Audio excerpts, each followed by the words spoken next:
Hi ladies and gentlemen, this is Mr. Green again, and this is another in my series of lessons for pre-cal.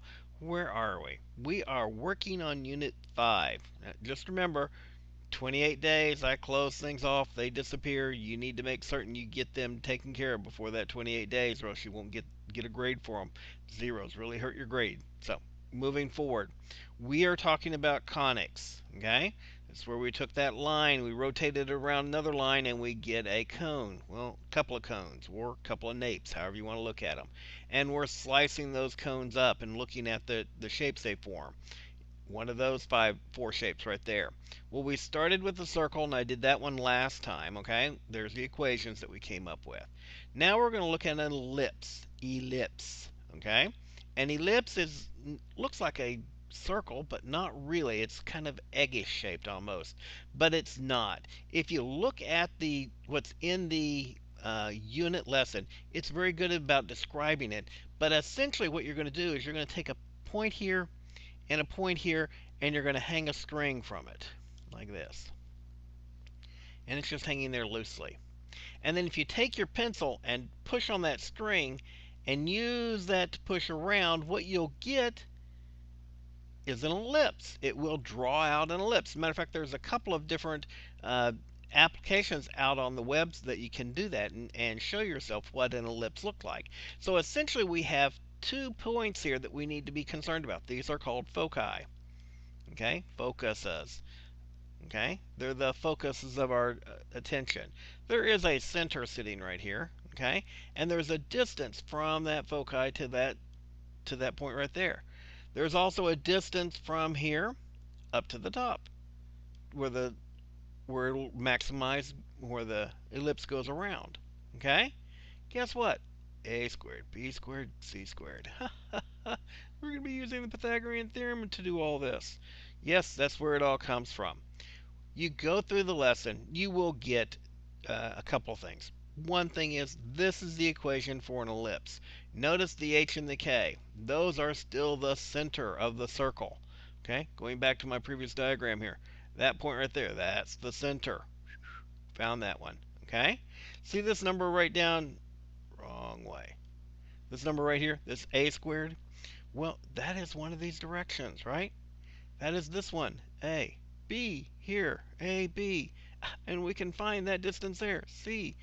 So we can find that distance to any one point. No problem. A squared, B squared, C squared. Shouldn't be a problem. I want you to notice they're being added together. Okay? This side and this side. It's always going to be equal to 1.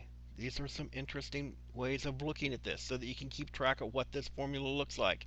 You'll need to know this formula. You will have to use it. Okay? Center, H and K. You know, there's a very interesting thing. Whichever one, either the A or the B, whichever one is bigger, kind of tells you whether it's a horizontal or a vertical ellipse. What do you mean, Mr. Green? There's differences between vertical and horizontal ellipses? Sure. This would be a vertical ellipse. This would be a horizontal ellipse. You can tell the difference between them, can't you? Well, guess what? In this one, b squared is bigger. In this one, a squared is bigger. And that's how you can keep straight of which one is which one. Does it change the way you do the calculations? Not really.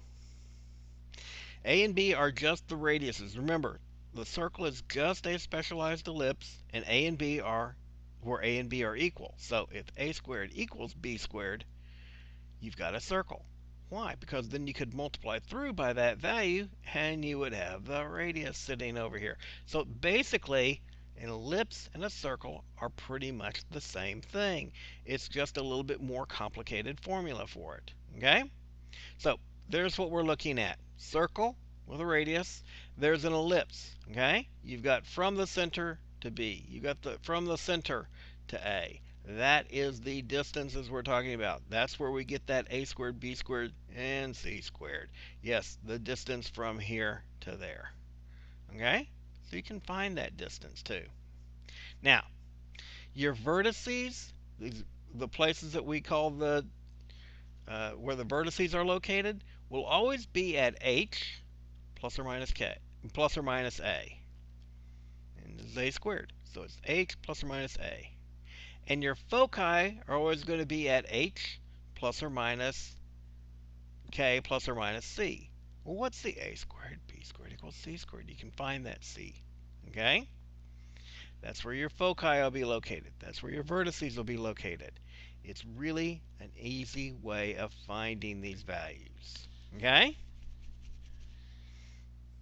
Now, what are we talking about with the vertices and the foci? Well, on an ellipse, the 2 points that I drew earlier. Pencil, thank you. This one here and this one here, those will be your foci. There will be points up here that are very similar. Those would be the vertices. Okay? That's what you're looking at going forward. We will be looking at hyperbolas next class. We will, after hyperbolas, look at parabolas.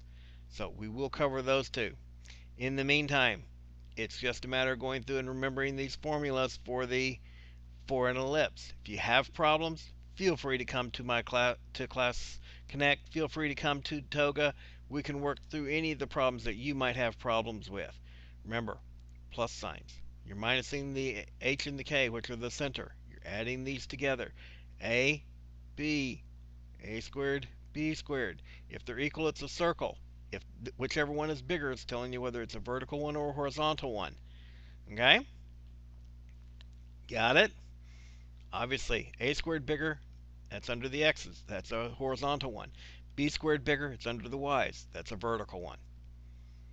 Cool? Okay.